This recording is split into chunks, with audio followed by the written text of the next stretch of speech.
Here is a Nissan Murano. Before we get started though, let me give a quick shout out to Naya Motors Inc. for letting us use the car today to film the videos. They are a used car dealer here in Ottawa, Canada. Check out the link in description for their entire inventory. Now let's go ahead and get started. Open up the driver's side door.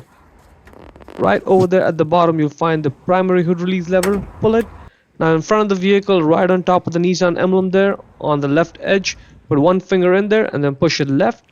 So push it left and at the same time lift up the hood. The hood stays in place, being supported by those two struts over there. Let's start with the passenger side light first. That's the bulb right over there. The way to access it is from over here, the black bulb holder. Now to actually get your hand in there, what you'll have to do is get this hose out of the way.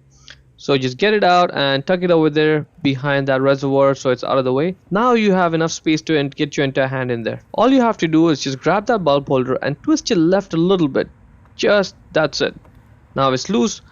Now you can just get it and pull it out straight and it should just come right out, and there's enough wire length over there for you to just get the bulb out completely. Now grab the bulb and pull it out.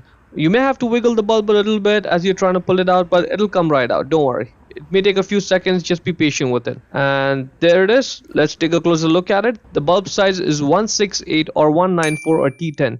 All those sizes is the same. Just get the new bulb, align it there, push it, and now let's just put the bulb holder back in the light. Now this is the tricky part because you cannot see clearly. I was able to get the camera in there, but you'll have to do this by feel. The way to do it is just get it in. It should just drop in, and once you feel like it's in position, just try twisting it right and then see if it fits. If it does not fit, then you have to do some more twisting and turning before it actually drops in. And once it does, then twist it right and just try moving it one more time. If it doesn't move, then you're done.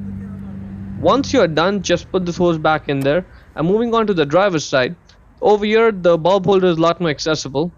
Same process, same bulb, same everything. Just grab it, twist it left, and out it comes. 168 or 194 or T10. Just get the new bulb, align it over there with the pins on the bulb holder, push it down to secure it in place. Now when you put the bulb holder back in, again over here you'll not be able to exactly see this. I was able to get the camera in there so you see what's going on, but you'll have to do this by feel. Do some twisting and turning before it feels like the bulb holder just drops in, like it goes in the light. And at that point, try twisting it right and it should lock in place.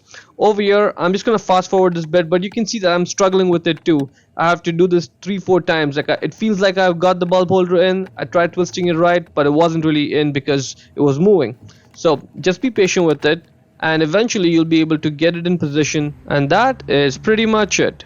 To close the hood, simply lower it and then slam it shut. Hope you found it useful.